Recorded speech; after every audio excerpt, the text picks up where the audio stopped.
tomba di giganti di Ingutto Sumannu ad Onori, molto bella.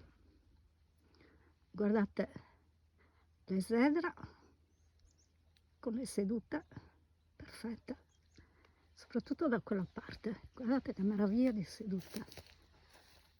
Poi abbiamo l'architrave, piano d'ingresso,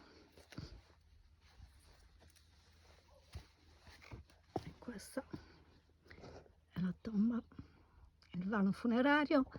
Mancano le pietre di copertura, ne abbiamo solamente una, che è questa. È una tomba a filari, ve lo faccio vedere anche dall'alto.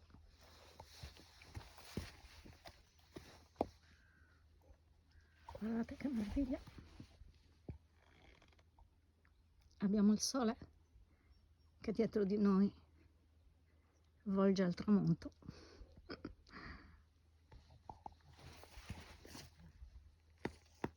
Infatti le dà un colore particolare.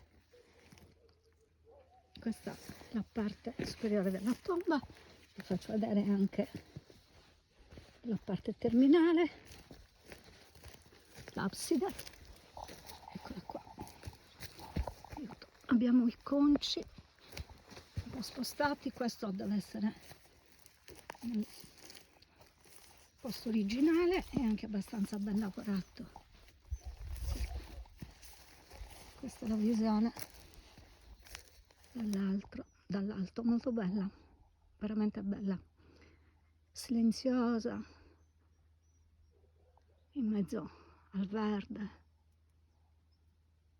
fantastica. Poi col sole che tramonta è veramente uno spettacolo.